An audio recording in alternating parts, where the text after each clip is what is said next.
따라서 하시겠습니다. 내 증인이 되리라. 다시 한번 내 증인이 되리라. 오늘 여러분들과 함께 오늘 사도행전 두 번째 이야기, 우리 지난주부터 이제 사도행전을 시작을 했는데 오늘은 그 두 번째 이야기로 내 증인이 되리라. 그래서 사도행전을 약 한 80번 넘게 이제 강의를 해야 되는데 여러분들이 전력 질주해서 쫓아오시면 큰 은혜가 넘쳐나는 귀한 역사가 있기를 주의 이름으로 축복합니다. 자, 그러면 사도행전 지난주에 이어서 오늘은 6절부터 11절까지 있는 말씀을 가지고 내 증인이 되리라 라고 하는 말씀으로 은혜를 나누는데, 사도행전은 누가가 썼죠. 누가가. 근데 누가가 먼저 쓴 책이 뭐라고 그랬어요? 누가가 뭘 먼저 썼을까요? 누가복음을 썼죠. 그러면 누가복음은 누가 썼을까요? 누가가 썼습니다. 그래서 사도행전을 쓰기 전에 누가는 의사 출신이죠.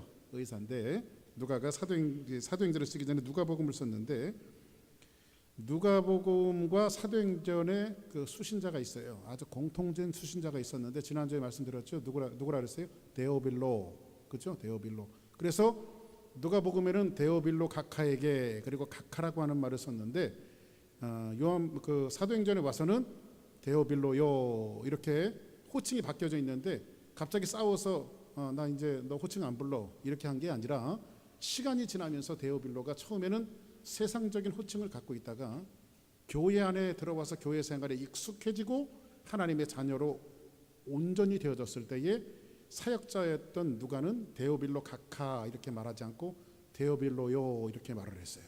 이것은 뭐냐면 그리스도 안에 있으면요, 학벌이 있든지 없든지, 잘 살든지 못 살든지, 잘생겼든지 못생겼든지, 상위에 있든지 하위에 있든지 그리스도 안에서는 한 형제요 한 자매인 것을 성경이 우리에게 이야기해 주고 있는 거예요. 아멘입니까? 자, 그러면 누가복음은 사도행전에서 왜 내가 누가복음을 기록했는가에 대한 것들을 이야기해 주고 있어요. 그러면 누가복음을 기록한 목적을 공동의 저자였던 사도행전이 누가복음을 기록한 목적을 이야기해 주고 있어요. 원래는 처음에는 이 사본이 누가복음과 사도행전이 하나로 취급이 되어졌다가 후에 이렇게 나눠졌는데, 그래서 사도행전에서 보니까는 누가가 뭐라고 말하냐면 한번 봅시다. 성경. 자, 사도행전 지난주에 말씀을 본 거예요. 지난주 사도행전 1장 1절 시작.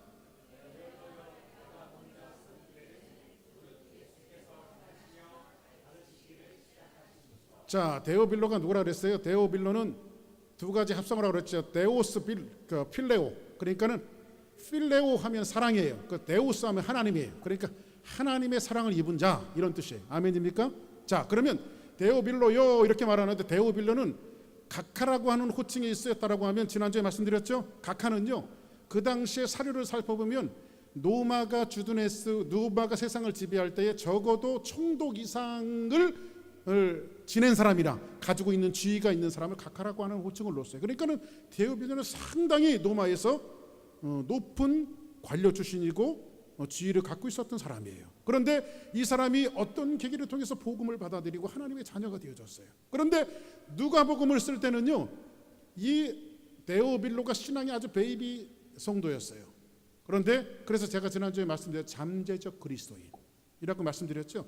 처음에는 베이비 신자였는데 사도행전은 데오빌로 각하요 하지 않고 데오빌로요라고 말했던 것은 그 사람이 이미 주님 안에 들어와서 신앙이 훨씬 더 성장하고 있었음을 성경은 말씀해주고 있다고 말씀드렸죠. 그러면 이 누가복음에도 데오빌로 각하, 그 다음에 사도행전 데오빌로 이렇게 말하고 있는데, 데오빌로 누가복음의 수신자도 데오빌로, 그 다음에 사도행전의 수신자도 데오빌로. 그러면 데오빌로는 하나님이 사랑하시는 자라고 하는 뜻인데, 이것을 상징적인 언어로 설명한다면 오늘을 살아가고 있는 하나님이 사랑하시는 모든 자에게 주시는 말씀이에요. 할렐루야. 모든 자에게. 우리는 하나님의 사랑을 입었기 때문에 이 수신자는 데오빌로에게 썼지만은 오늘을 살아가고 있는 하나님의 사랑을 입은 여러분들에게 하나님께서 전달해 주시는 말씀이라 이 말이에요. 할렐루야. 그러면 데오빌로요, 내가 먼저 쓴 글에는, 그 먼저 쓰는 글은 뭐라고 말씀드렸어요? 누가복음.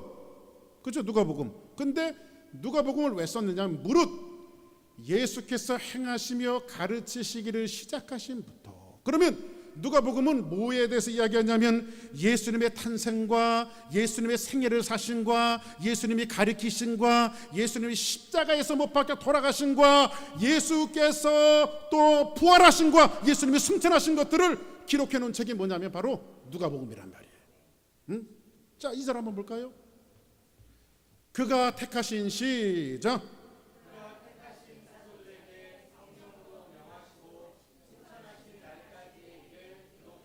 그가 택하신 사도들에게 성령으로 명하시고 승천하신 날까지의 일을 기록한 책이 뭐냐? 바로 누가복음이에요. 누가복음. 누가 쓴? 누가가 쓴. 이게 답을 다 가르쳐 드리니까 여러분들이. 누가 썼다고요? 누가가. 그렇지요. 자, 그런데 그러면 누가복음은 뭐에 대해서 기록한 책일까요? 지난주에도 말씀드렸죠. 사복음서가 있는데 사복음서는 마태복음은 사자복음이라 왕으로 오신 예수님. 그래서 이 땅에 만왕의 왕으로 오신 예수님이 누군가를 가르쳐주고 있는 것이 마가복음의 특징이에요. 그러면 마가복음은 뭐냐면 종으로 오신 예수님, 송아지복음이에요. 이 땅에 어떻게 섬기러 오셨다. 예수님께서는 섬김을 받으러 오신 것이 아니라 자기를 대성물로 모든 자들에게 섬기러 오셨다라고 가르쳐준 것이 뭐예요? 마가복음이에요.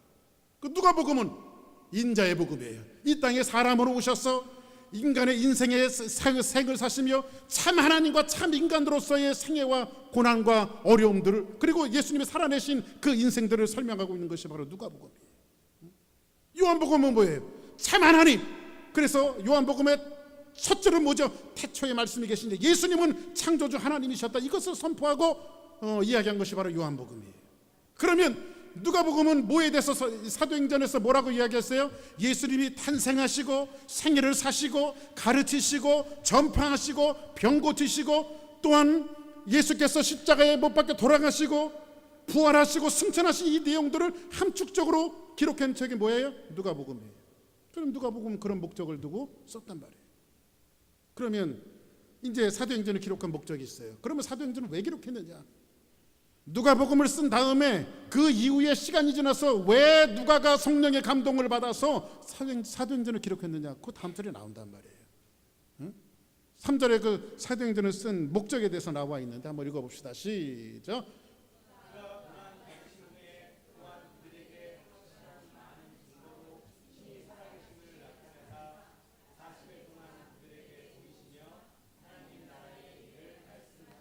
자, 그러면 누가복음을 쓴 목적에 대해서 1, 2절에 말하고 있고 이제 3절에 와갖고는 왜 내가 사도행전을 내가 썼느냐? 하나님의 감동을 받아서 성령의 감동을 받아서 왜 사도행전을 썼느냐? 그것은 뭐냐면 그가 고난받으신 후에 또한 그들에게 확실한 많은 증거로 친히 살아계심을 나타내서 그러면 예수님께서 십자가에 돌아가셨어요. 그리고 예수님은 부활하셨어요. 부활하신 예수님이 잠깐 제자들에게 보이시고 그냥 하늘로 승천하셨나요? 그렇잖아요. 이 땅에 제자들과 함께 며칠간 계셨어요. 40일 동안 계셨어요. 40일 동안. 그렇죠? 이거 대단한 역사 아닙니까? 그렇죠? 40일 동안 계셨어요. 근데 그들에게 보이시며 뭐에 대해서 이야기하세요? 하나님 나라의 일을 말씀하시니라 이렇게 말합니다. 그러면 사도행전이 기록되어진 목적은 뭐냐면요. 하나님께서 제자들에게 뭔가를 맡기시기를 원하는데 그러면 누가복음은요 예수님이 생애를 사신 것은 뭐예요? 예? 생애를 사신 것은 뭐예요? 지금 예수님께서 지금 제자들에게 맡기시는 거예요? 생애를 사시면서 부활하신 예수님께서 승천하시기 전에 제자들에게 뭘 맡기시는 거예요? 지금 숙제를 해주셨어. 숙제를 어사이먼을 내주셨어요. 숙제를 내주셨어요. 예? 그런데 이 숙제가 뭐냐면요 하나님 나라에 대한 일을 맡기셨어요. 하나님 나라에 대한 일을. 그럼 우리의 숙제는 뭐예요? 오늘날 데오빌로요 하나님이 사랑하시는 사람들의 숙제가 뭐예요? 하나님 나라의 일이에요. 그럼 하나님 나라의 일을 위해서 뭐예요? 일꾼으로 도격자로 부르셨다고 말씀드렸죠. 우리 한번 기억을 더듬어 볼까요? 지난주에 제가 창세기 18장에 있는 내용을 여러분들에게 말씀드렸어요. 창세기 18장이 뭐죠? 소돔과 고모라를 하나님께서 멸망하시는 그 장면에 대해서 하나님과 아브라함이 대화하시는 내용이었어요. 그죠? 하나님께서 어느 날 아브라함에게 말씀하십니다. 아브라함아, 저 소돔과 고모라가 악이 관영하는데 저 땅을 다 멸해야 되겠다. 그때에 아브라함이 하나님 앞에 이야기합니다. 하나님, 의인과 악인을 함께 죽이는 것이 마땅치 않습니다. 하나님, 내가 의인을 찾아볼 테니까 하나님 의인과 악인들을 같이 죽이지 마십시오. 그래, 그러면 네가 한번 찾아봐라. 하나님, 만일 저 땅에 의인이 50명 있으면 어떻게 하시겠습니까? 내가 의인 50명 있으면 내가 그 땅을 멸하지 않을게. 아브라함이 이 잡듯이 뒤져봤지만 의인 50명이 없어요. 또 아브라함이 코가 쑥 빠져서 다 하나님 앞에 찾아왔어요. 하나님, 의인 40명이 있으면 어떡하겠습니까? 좋다 그래, 40명이 있어도 내가 멸하지 않을게. 40명이 없어요. 하나님, 의인 30명은요, 의인 20명은요, 찾아봤더니 없어요. 그리고 나서 아브라함이 고개를 푹 숙이고, 하나님, 내가 마지막으로 하나님 앞에 간청할 텐데 만일 소돔과 고모라 땅에 의인 10명만 있으면 하나님, 의인과 악인을 같이 멸하시겠습니까? 그때 이 하나님께서, 그래, 내가 의인 10명만 있어도 그 땅을 멸하지 않겠다. 근데 아브라함이 소돔과 고모라를 찾아봤더니, 의인 찾아봤더니 의인 10명이 없어요. 그리고 하나님께서 그 땅을 불로 멸망하셨다라고 하는 내용이 창세기 18장에 있는 내용이에요. 그런데 이 내용은요, 아브라함이 하나님 앞에 간구하고 그 땅이 멸망받지 않기 위해서 기도하는 장면이 아니에요. 역사의 한 페이지가 있어요. 하나님의 역사를 써나가고 계세요. 하나님의 역사의 무대 위에서 하나님의 역사는 그대로 진행되어지고 있어요. 그런데 소돔과 고모라라고 하는 큰 도시를 두고, 그리고 거기에 있는 많은 영혼들을 두고 하나님이 지금 아브라함을 불러서 자기의 동역자로 그 땅에 대해서 상의하고 계신 거예요. 지금요, 이야기하고 계신 거예요. 그러면 하나님의 나라의 일은 무엇입니까? 사랑하는 여러분, 지금도 하나님의 역사의 무대 위에서 하나님의 역사가 쓰여지고 있어요. 그런데 주사랑교회를 불러서, 여러분 각 사람 한 사람 한 사람을 불러서 하나님이 지금 이 땅과 이 휴스턴과 이 지구촌을 위해서 하나님이 여러분들을 동역자로 상의하기를 원하신다는 거예요. 이야기하기를 원하신다는 거예요. 그 동역자로, 그 일꾼으로 하나님이 여러분들을 불러주시는 거예요. 매일매일 하나님과 대화하고 있습니까? 하나님이 어느 날 나타나서, 규서가, 내가 휴스턴을 보니까 휴스턴이 좀 이래, 내가 어떻게 했으면 좋겠니? 이런 질문을 여러분들에게 하고 계십니까? 하나님이 여러분들을 사시는 이 사도행전은 뭐냐면요, 하나님의 나라의 일은 뭐냐면, 하나님께서 여러분들의 숙제를 맡겨주셨는데 하나님의 역사의 무대 위에서 하나님은 자기 파트너를 찾고 있어요. 대화할 파트너를 찾고 있어요. 휴스턴을 위해서, 주사랑교회를 위해서, 여러분 가족의 구성원을 위해서, 나라와 민족을 위해서, 전 세계를 위해서 하나님은 여러분들과 대화하고 동역자로 여러분들을 부르셨다는 거예요. 그것이 사도행전이에요. 지난주에 말씀드렸죠? 기억을 한번 더듬어 보세요. 복음이 뭐예요? 복음이, 우리 초창기 때 복음이요, 그런 거라고 말씀드려요. 예수 믿고 구원받자. 그래서 옛날에는요 그거 많이 했어요. 예수 천당 불신지옥 예수 믿고 구원받아야 됩니다. 근데 구원이 복음이 다예요? 성경에는 구원만 얘기하고 있나요? 근데 구원을 얘기했던 복음이 조금 진화됐어요. 그리고 사람들은 예수 믿고 축복받읍시다, 예수 믿고 축복받읍시다. 그러면 여러분에게 여쭤볼게요. 구원받고 축복받는 것이 신앙생활에 단가요? 우리 가족이 구원받았어요. 우리 남편 잘 되고 아내 잘 되고 잘 먹고 잘 살다가 하나님 나라에 천국 티켓 하나 만들어 놓고 그냥 천국 가는 것이, 그것이 단가요? 응? 근데 조금 요즘에 와갖고요, 신앙이 더 진화돼, 복음이 더 진화됐어요. 예수님 믿고 내적 치유가 이루어져야 됩니다. 성숙해져야 됩니다. 인격적인 신앙생활을 해야 합니다. 뭐 이런 이야기들로 인격적인 교회생활, 건강한 교회생활, 건강한 가정생활, 이런 메시지들이 강단마다 뿌려지고 있어요. 그러면 그게 복음이 단가요? 저는요, 지난주에 말씀드렸지만 복음이 100%라고 하면 그것은 10%도 되지 않아요. 복음이 여러분들에게 허락하는 영역이 뭔지 아십니까? 조금 전에 말씀드린 대로 여러분들 한 사람들을 하나님의 동역자로 하나님 앞에 세우시고, 하나님께서 세상의 모든 일들을 위해서 여러분들과 상의하며 대화하며 이야기를 원하시는 거예요. 그 범주예요. 더 깊어지는 거예요. 신앙은 계속해서 깊어지는 거예요. 흑백 텔레비를 보면요, 근데 흑백 텔레비예요. 칼라 텔레비전이 나오니까요, 흑백 텔레비는 보기도 싫어요. 왜? 더 경이로운 세계가 보이기 때문에. 요즘에는요, 칼라 텔레비전도 보통 칼라 텔레비전이 아니에요. 사람의 얼굴 점 하나 모든 것까지 다 보여요. 신앙은 점점 깊어지면서 하나님의 영역에 더 깊은 세계가 보이는 거예요. 그 깊은 세계가 보이는 것이 언제까지 우리의 생명을 하나님이 취하시는 그날까지 그 세계를 자꾸 깊이 보는 거예요. 그것이 뭐예요? 하나님의 나라의 일이에요. 우리는 이 땅에 살면서 하나님의 나라의 일을 전체를 다 보지 못해요. 그런데 죽을 때까지 하나님의 나라의 일을 보는 거예요. 지금 사도행전이 그 점진적인 역사를 우리에게 말씀해 주고 있어요. 아멘입니까? 그러면 하나님의 나라의 일꾼으로 부르시는 것이 그냥 되어지는 게 아니에요. 하나님 나라의 일꾼이 되기 위해서는 어떻게 될까요? 오늘 성경이 그것을, 오늘 본문 말씀이 그걸 얘기해 주고 있어요. 한번 봅시다. 1장 6절 오늘 본문입니다. 시작.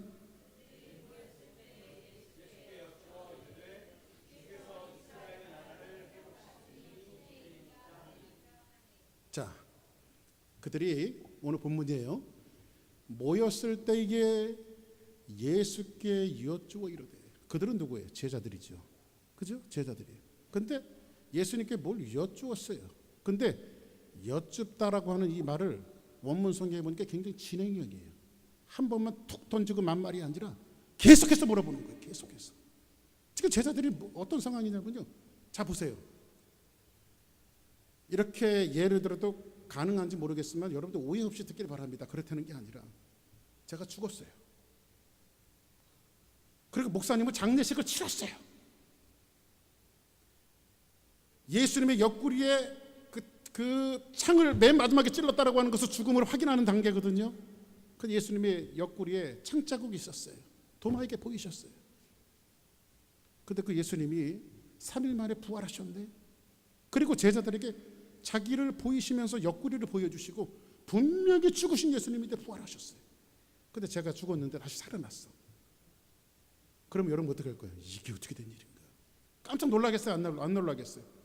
놀라죠. 지금 예수님이 지금 제자들 앞에 살아오신 거예요. 그리고 예수님이 40일 동안 사시면서 같이 잡숫기도 하시고 가르치시기도 하시고 하나님 나라의 일들을 그냥 옛날에 똑같이 옛날과 같이 예수님이 제자들과 함께 지금 일하고 계신 거예요. 자, 그러면 제자들 입장에서는 어떻게 될까요? 예수님 앞에 뭘 쫄를까요? 왜 예수님의 제자들이 예수님을 3년 동안 쫓아다녔어요? 대부분 했던 얘기가 그런 얘기죠. 예수님의 나라가 이루어지면, 응? 우리 아들 하나는 예수님 우편에, 우리 아들 하나는 예수님 좌편에 앉게 해주셨어. 이게 뭐예요? 천국에 대한 이야기를 하는 거예요? 아니죠. 이 땅의 삶을 이야기하는 거죠. 잘 먹고 잘 살게 해주세요. 이 얘기란 말이에요. 그죠? 근데 예수님이 3년 동안 예수님을 쫓아다녔던 그 제자들이 실망하면서 떠났어요. 왜냐하면 예수님이 십자가에 못 박혀 돌아가셨거든요. 3년 동안 자기의 온 생애를 올인해서 예수님을 쫓아다녔는데 예수님이 십자가를 못 박혀 돌아가셨어요. 자기의 꿈도 소망도 다 무너졌어요. 근데 예수님이 부활하셨네요. 그리고 죽음 권세를 이기시고 살아나셨네요. 그리고 예수님이 죽음 권세를 이기신 것에 대해서 이야기해 주시네요. 야, 이거는 옛날 예수님보다 훨씬 스트롱한 예수님이 나타나신 거예요. 힘 있는 예수님이. 그러고 나서 제자들이 묻는 거예요. 자꾸 묻는 거예요. 되물어서. 예수께 여쭤와 이르되 주께서 이스라엘 나라를 회복하심이 이때입니까? 라고 물어요. 이때입니까? 여기서 회복이라는 말이 있어요. 회복이라는 말은 여기서 썼던 회복은요, 영혼이 소생하고 육체가 소생하고 삶이 소생하고 영적인 것이 소생하고 이런 것들을 이야기하는 게 아니에요. 여기에서 회복이라는 말은요, 굉장히 행정적이고 정치적인 용어예요. 이 말은 뭐냐면요, 내가 누구에게 임대를 빌려줬어요. 그 임대를 다시 행정적으로 돌려받는 거예요. 옛날에 보면 여러분들 홍콩이 어디 땅이에요? 중국 땅이란 말이에요. 그런데 중국이 누구에게 빌려줬어요? 영국에게 빌려줘서 100년 동안 홍콩을 영국이 갖고 있었어요. 그런데 행정적으로 이제 얼마 전에 뭐 꽤 오래됐죠. 이제 영국이 홍콩을 중국에 반환을 했어요. 이걸 뭐라고 하면 회복이라고 그래요. 지금 제자들이 묻는 이 질문은 그런 관점에서 물어보는 거예요. 회복하심이 이때입니까? 라고 물어요. 이 말은 뭐죠? 이스라엘 사람들은요, 아수르의 지하에 한 600년까지요 자주적으로 자기가 독립한 것이 없어요. 아수르에서 고통을 당하면 그 다음에는 바벨론의 고통을 당하면 그 다음엔 페르시아, 그 다음에 고통을 당하면 로마, 계속해서 칠흑 같은 어둠의 시기와 힘든 시기와 고통의 시기를 이스라엘 민족은 계속해서 지냈어요. 근데 예수님이 메시아로 오셔서 그 모든 땅을 회복하실 것이라고 믿었는데 그 예수님이 죽었단 말이야. 근데 다시 살아오셨어. 그래서 제자들이 묻는 거예요. 예수님, 우리 민족의 꿈이 있는데 이 나라를 회복하시면 이때입니까? 이렇게 묻는 거예요. 이렇게 묻는 제자들의 마음속에는요, 그런 것들이 담겨져 있어요. 주님이 앞장서시면, 부활하신 예수님이 앞장서시면 우리는 주님과 함께 돌격 앞으로 할 수 있는 자신이 있습니다. 지금 자기는 준비되었습니다. 이 뜻이에요. 그래서 제가 오전에도 번뜩 생각나갖고 그런 얘기를 했는데, 재미난 이야기 하나 해드릴게요. 학교 다니다 보면요, 아주 얄미운 놈들이 있어요. 선생님이 수업을 이제 정리하고 출석부 딱 갖고 이제 자 우리 다음 시간에 만나자 하고 딱 가려는데 꼭 앉아갖고 뭐냐면, 선생님 왜 오늘 숙제 검사 안 하세요? 아주 죽이고 싶죠 그냥. 그렇게 말하는 애들은 꼭 있어, 하나씩. 근데 그 친구들은 뭐예요? 자기가 준비됐다는 거예요? 준비 안 됐다는 거예요? 자기는 자신이다 이거지, 준비됐다 이거죠. 지금 제자들이 묻는 게 그런 각도에서 지금 예수님이 제자들에게 묻는 거예요. 이제 부활하신 예수님이 나타나셨겠다. 이 엄청난 역사, 여러분들 보세요. 우리의 신앙이, 여기에서 우리의 신앙이 들여다봐야 한 가지 메시지가 있어요. 그 메시지는 뭐냐면요, 복음과 기독교가 약속한 것이 있어요. 복음이 여러분들이 믿고 있는 기독교와 약속한 것이 있어요. 그 약속한 것이 구원받고 잘 먹고 잘 살고 축복받고 건강한 교회 생활하고, 이것이 기독교 신앙이 복음과 약속한 내용이에요. 물론 그 범주 안에 그것이 들어가 있죠. 우리는요, 예배드리고 찬양하고 간구할 때 여러분들이 어떤 마음으로 찬양하는지 모르겠어요. 하나님, 나 주께 왔사오니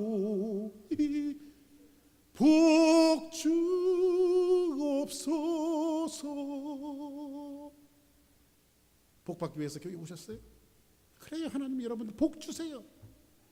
복 안 주시는 게 아니에요. 그런데 우리는 우리의 신앙이 오직 하나님께서 우리의 생활과 가정과 우리 식구들과 우리 자녀들에게 축복하실 것을 약속하신 것 외에는 복음이 우리에게 약속하신 것이라고 생각하지 못하며 살아갈 때가 많아요. 기독교를 왜 믿습니까? 예수 그리스도를 왜 믿고 우리가 살아가십니까? 우리는 이 질문 앞에 매일매일 우리의 질문을 해봐야 돼요. 하나님 앞에. 어느 날 베드로가요, 예수님과 함께 올라갔습니다. 산에 올라갔습니다. 근데 예수님이 변형되셨어요. 근데 갑자기 그들이 흠모했던 모세가 내려왔죠. 엘리야가 내려왔어요. 그 광경을 봐요. 베드로가 눈이 뒤집어져 갖고요, 고백을 하기 시작해요. 예수님, 내가 여기 초막을 3개 짓겠습니다. 하나는 예수님을 위해서, 하나는 모세를 위해서, 하나는 엘리야를 위해서 짓겠습니다. 우리 여기 같이 살아요. 너무 좋으니까 거기 살아요. 그러면 거기에 사는 것이 복음과 기독교가 약속한 걸까요? 아니죠. 그 황홀한 지경, 소위 말하면 사람들이 예수 믿어서 정말 체험했다라고 하는 그 체험 속에 살아가는 것이 하나님이 복음과 기독교가 약속한 걸까요? 그거 아니에요. 변화되어진 사람은 진흙 같은 어두움 속에 내려와야 돼요. 그 다음에 펼쳐지는 광경이 뭔지 아십니까? 변화산에서 변화되어졌던 예수님께서 그 땅에 내려왔을 때에 제자들이 끙끙 앓고 있었어요. 왜냐하면 귀신을 내어쫓지 못하는 거예요. 그때 예수님이 왔을 때에 사람들이 묻습니다. 당신의 제자들은 능히 저 귀신을 쫓지 못합니다. 그때 예수님께서 이 악한 세대들 내가 너희들에게 어느 때까지 참겠느냐? 왜 예수님 우리는 귀신을 내어쫓지 못했죠? 기도와 금식 외에는 이런 유가 나갈 수 없느니라. 할렐루야. 변화산에서 그 황홀한 체험과 그 능력을 체험했던 사람은 어디로 내려와야 돼? 세상에 내려와야 돼요. 세상에 내려와서 귀신을 쫓아내고 세상의 모든 영혼들에게 구원을 주고 말씀을 주는 그 사역의 현장에 우리들이 내려와야 돼. 그것이 하나님의 나라의 일이에요. 근데 베드로는, 우리는 늘 거기에 머물러 있죠. 초막셋을 짓고 나, 내 남편, 내 자식들 잘 먹고 잘 살고 호의하고 복 받았어 이것만 간증을 해요. 그것이 절대 기독교와 복음이 약속한 내용들이 아닙니다. 자, 그러면 이 나라를 회복하심이 이때입니까? 라고 묻는 이 제자들에게 예수님이 대답을 하세요. 뭐라고 대답하실까요? 보실까요? 자, 시작.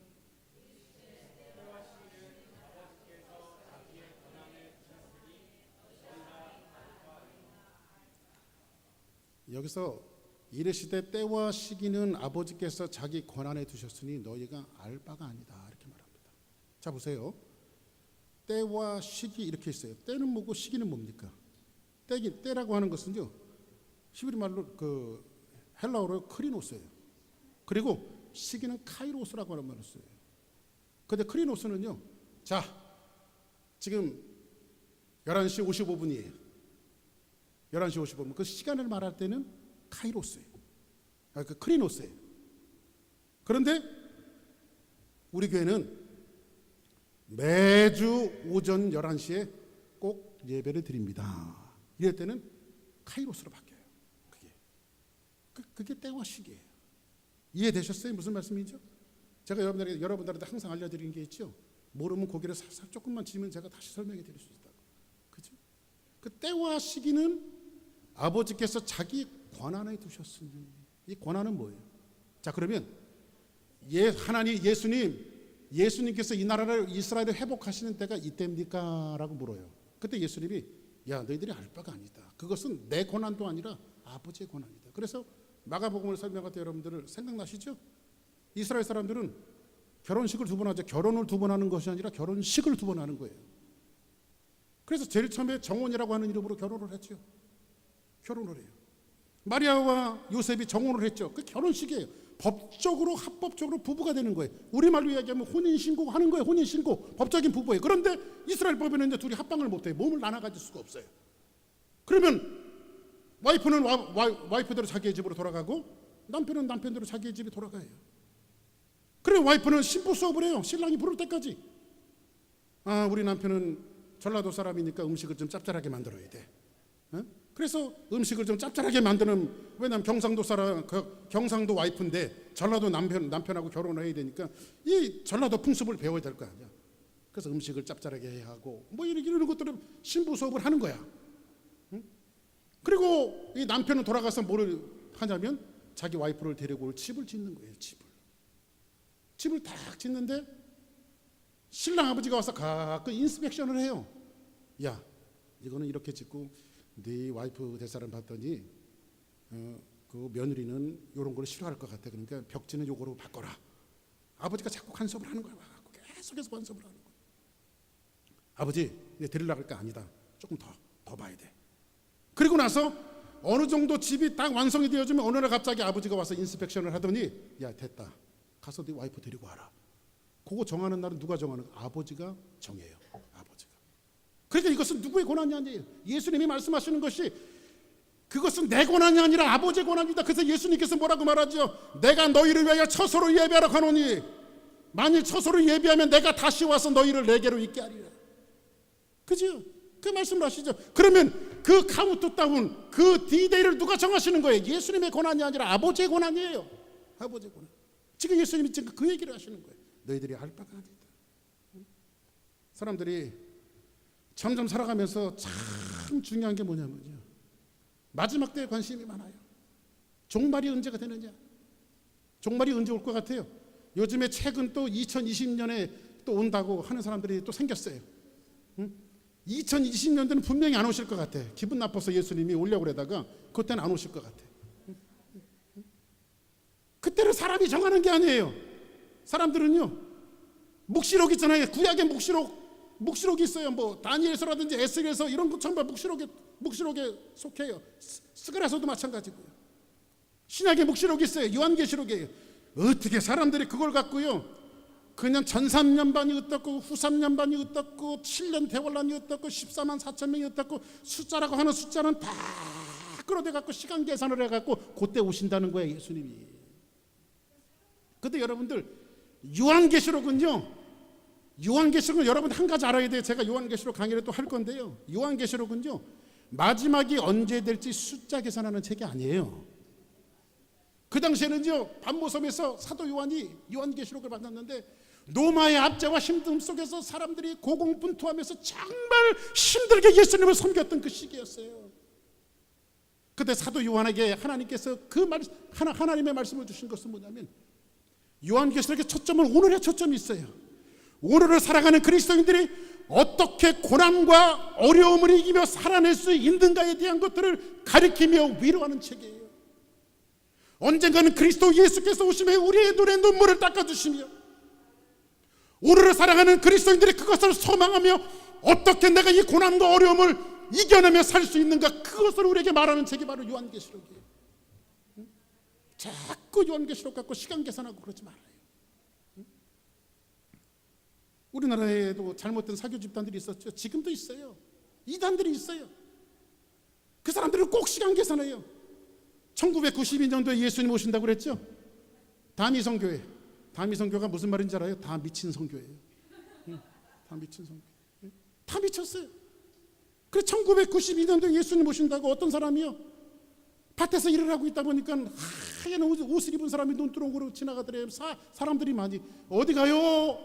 농부가 물으니까 오늘 예수님 마중 나갑니다. 예수님이 오신다 그랬어요. 근데 산에 올라갔어. 근데 해가 뉘어 넘어갈 때 그 소복 입은 사람들이, 하얀 옷 입은 사람들이 다시 내려오더래. 어떻게 된 겁니까? 왜 다시 내려오세요? 그랬더니 예수님의 재림이 에러가 났대.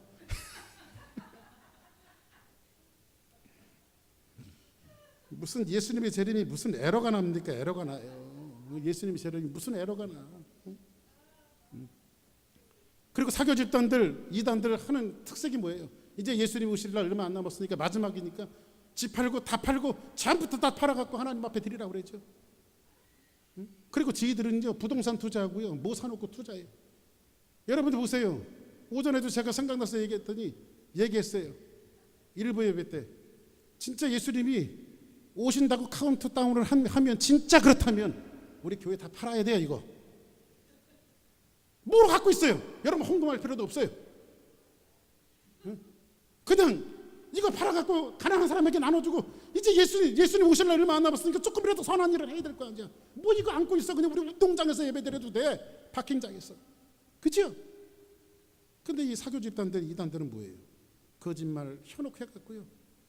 거기에 보면요 꼭 모이는 사람들이 외롭고 쓸쓸한 사람들, 고통 있는 사람들, 이런 사람들이 다 모여요. 근데 예수님이 오신다고 그러니까요. 그리고 또 거긴 뭐 이렇게 뭐 또 하잖아요. 뭐 그냥 그런 거 하잖아요. 팔팔 뛰고 이런 거 하잖아요. 그러다 보니까요 위로받은 마음이 다른 것에 대체될 게 없어요. 거기서 위로를 받았으니까 아무리 말씀을 주고 해도 이제 혓가닥 돌아갔고요 말씀을 설득이 되지 않아요, 이 사람들이요. 그래서 별짓을 다 하는 거예요.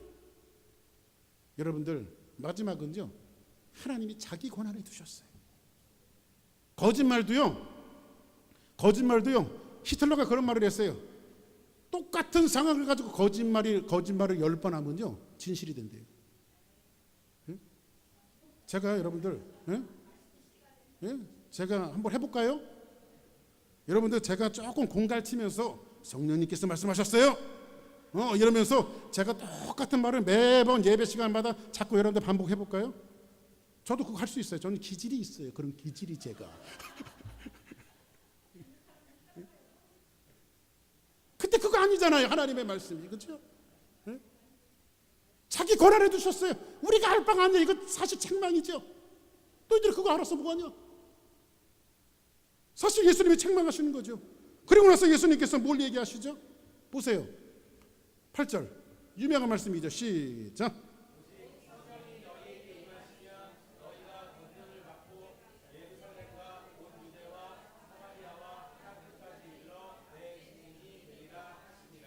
오직 성령이 너에게 임하시면 너희가 권능을 받고 예루살렘과 온 유다와 사마리아와 땅끝까지 이르러 내 증인이 되리라 하시니라.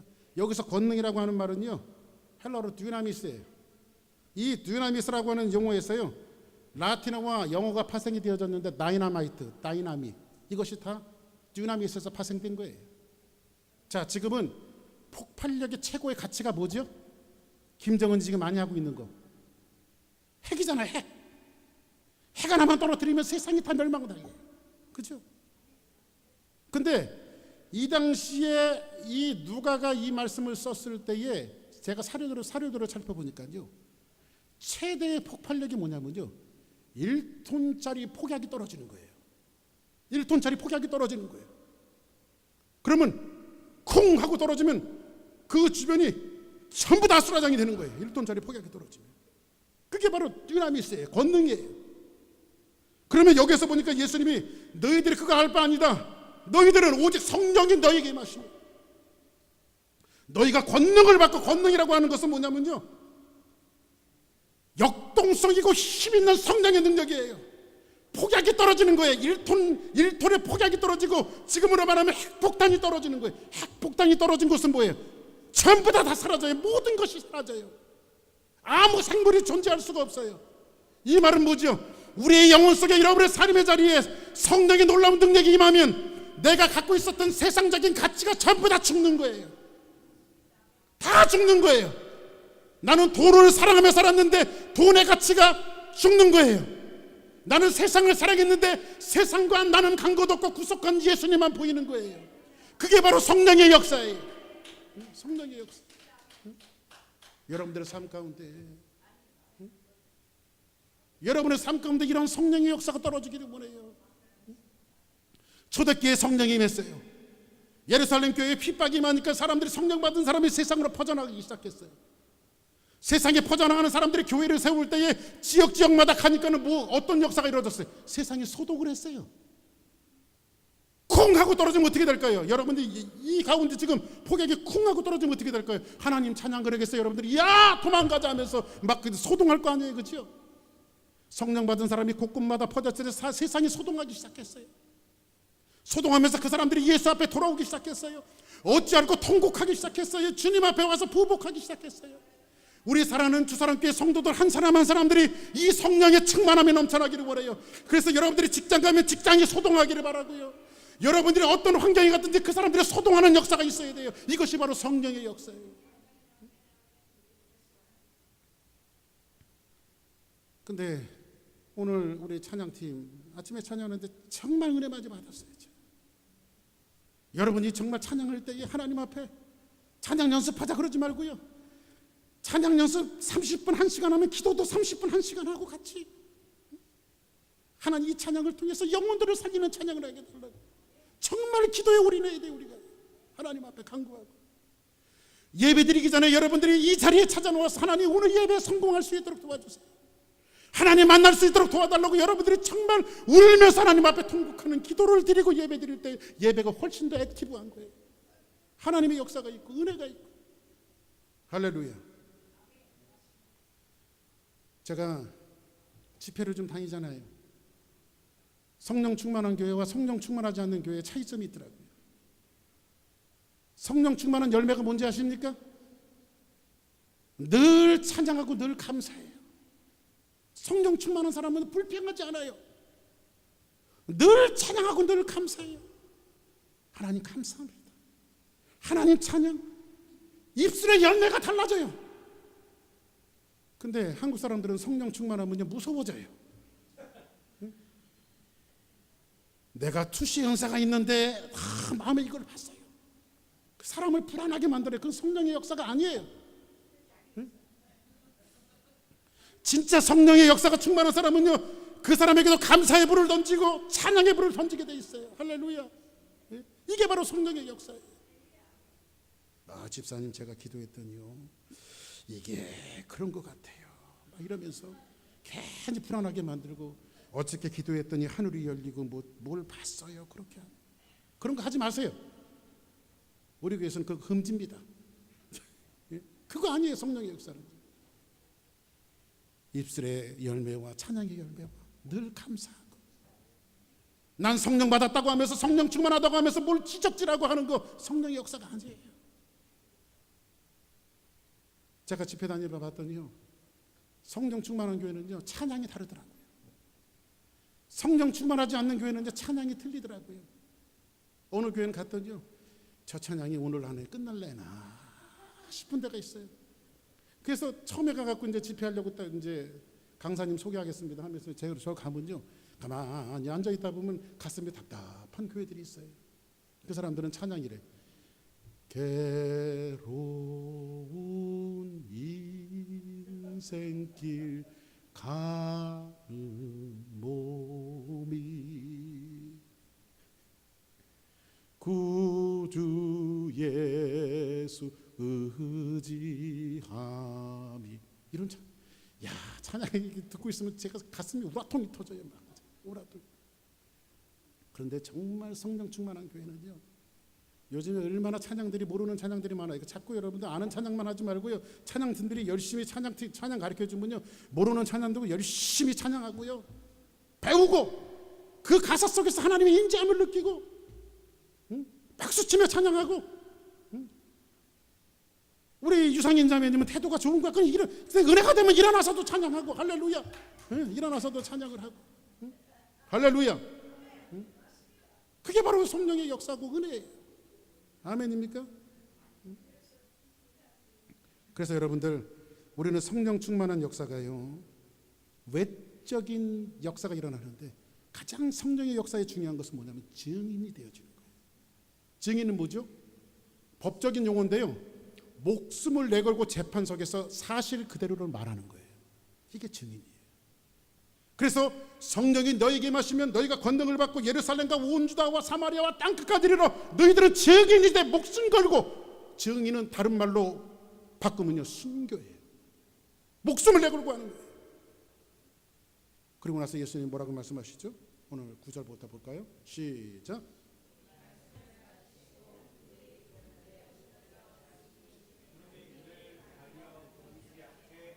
그 다음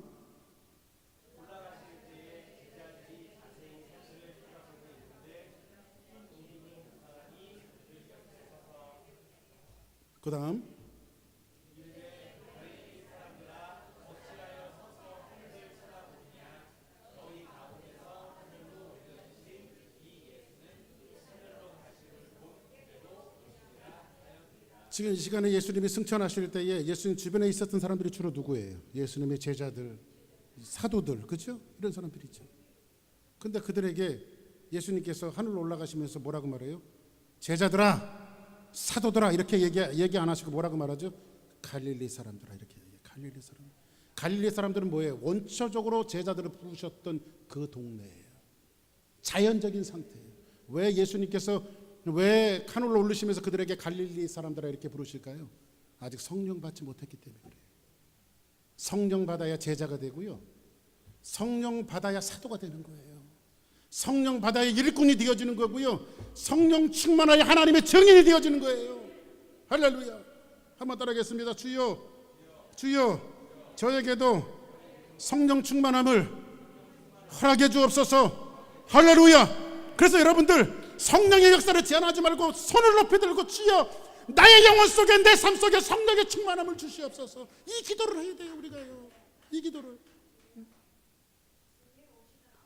어찌 서서 하늘을 쳐다보느냐, 이렇게 예수님 말씀하시죠. 여러분들, 초림은 뭐예요? 예수님이 이 땅에 오신 거죠. 재림은 뭐예요? 다시 오시는 거예요. 그렇죠? 다시 오시는 거예요. 초림은 뭐죠?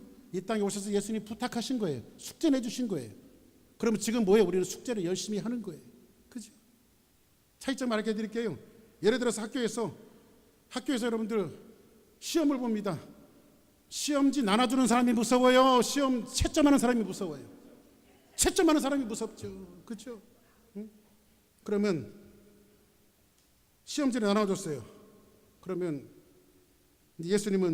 처음에 예수님은, 초림하신 예수님은 시험지 나눠주신 분이에요.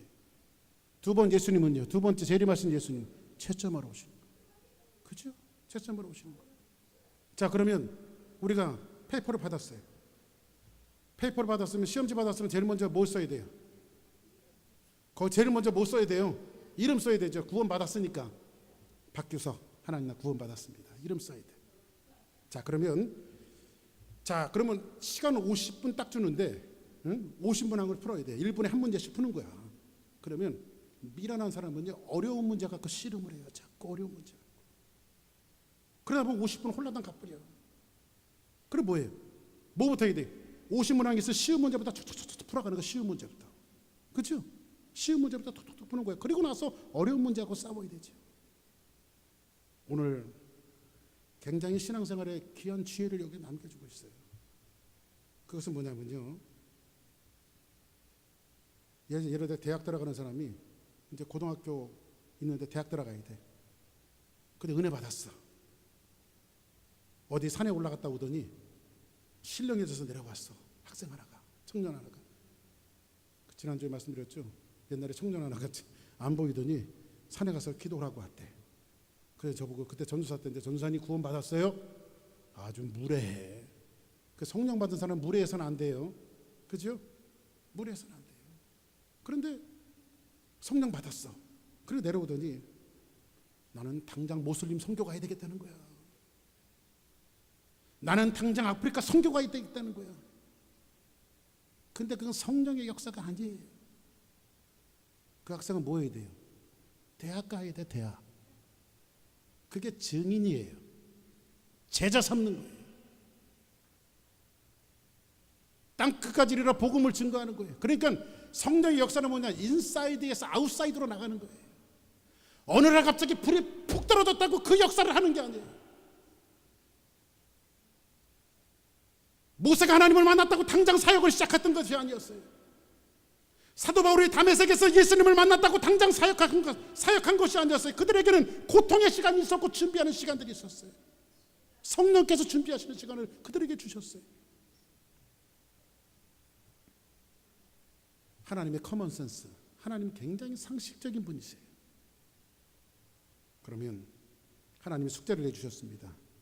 무슨 증인이 되어야 될까요? 이런 말로 오늘 시간을 좀 마칠게요. 쉬운 곳부터 어려운 곳으로 나가십시오. 이게 하나님의 커먼센스예요. 왜냐하면 지난 한 주간 월요일서부터 목요일까지 제가 샌디에고를 다녀왔습니다. 근데 어떤 목회하시는 목사님이 굉장히 은혜로운 얘기를 들려주셨어요. 그래서 자기가 은혜 받은 얘기를 해요. 그래서 목사님이 뭘 이렇게 은혜 받으셨어요? 라고 물어봤더니 요즘에는 카톡 상태 메시지, 페이스북 이렇게 상태 메시지 이렇게 해갖고 사진 같은 거 올려놓고, 제 카톡에는요 웃는 사진이 올라가 있어요. 굉장히 잘생겼어요. 그 사진을 보면. 그런데 그 옆에다가 제가 뭐라고 써놨? 하나님이 웃게 하신 사람, 하나님이 나로 웃게 하시니 듣는 자가 다 나와 함께 웃으리로다. 이 말씀이에요. 사라가 고백했던 거, 하나님이 나에게 웃음을 주셨으니까 나는 모든 사람을 웃게 할 수 있다 라고 하는 의미로 제가 하나님이 웃게 하신 사람, 사라가 평생 한이었잖아요. 근데 하나님이 내 인생에 웃음을 주셨다. 그래서 그 신앙을 담아서 거기다가 하나님이 웃게 하신 사람, 제가 그렇게 굉장히 멋있는 내용이죠. 그죠? 듣고 보니까 거기다 나눴어요. 그랬더니 어떤 목사님이 교회 식구들이 상태 메시지를 한 거를 가끔 이렇게 들여다본대요. 그런데 지난주에는 너무너무 은혜 받았대요. 어떤 사람은요 키친을 찍어놨대요. 키친을. 그리고 거기다가 상태 메시지가 내 평생 선교지. 여자분 내 평생 선교지. 거기 자기 와이프래. 목사님 사모님이야. 너무 은혜 받았대. 내 평생 선교지. 어떤 사람은 주일학교 아이들 사진을 찍어놓고 하나님께서 내게 맡겨주신 선교지. 어떤 사람은 청년들 모임을 찍어놓고 하나님께서 내게 맡겨주신 선교지. 어떤 사람은 뭔가 교회 행정이나 이런 여러 가지 일들을 찍어놓고 하나님께서 내게 맡겨주신 선교지. 그거 하나하나를 보는데 너무너무 목사님 은혜가 되더래요. 사랑하는 여러분, 오직 성령이 너에게 마시면 너희가 권능을 받고, 선교는 어디서부터 시작되는 거야? 예루살렘인 거야. 그리고 나가서 유대와 사마리아와 땅 끝까지 이르러. 그래서 하나님께서는 인사이드에서부터 여러분들을 키워내기를 원해요. 그리고 어느 날 갑자기 하나님께서 여러분들 콜링이에요. 야, 너 무슬림 갈래? 예, 하나님 순종하겠습니다. 야, 너 중국 갈래? 네, 하나님 순종하겠습니다. 야, 너 아프리카 갈래? 네, 하나님 순종하겠습니다. 너 내 종이 될래? 목사 될래? 예, 하나님 순종하겠습니다. 어느 날 갑자기 하나님의 콜링이 있는 거예요. 여러분 평생 선교지가 어디입니까? 1차적으로 여러분의 가정이에요. 2차적으로 여러분이 섬기는 교회의 여러분의 사역 하나하나가 여러분의 선교지고, 그것을 어떻게 성령 받아서 성령 충만해서 그 사역을 감당할 때에 하나님은 여러분의 삶의 요소 속에서 예수님의 증인이에요. 부엌에서도 일하면서 예수님의 증인이 되어져야 되고, 자녀들을 키우면서도 예수님의 증인이 되어져야 되고, 여러분 교회 사역 하나하나 하면서 예수님의 증인이 되어지는 거예요. 그래서 예수님은 내 증인이 되어요. 할렐루야. 이 말씀 앞에 세워져서 한 주간도 예수님의 증인으로 세워지는 거룩한 축복자의 모습을 갖고 살아가는 우리 수사랑교회 성도들 모두가 되기를 주 이름으로 축복합니다.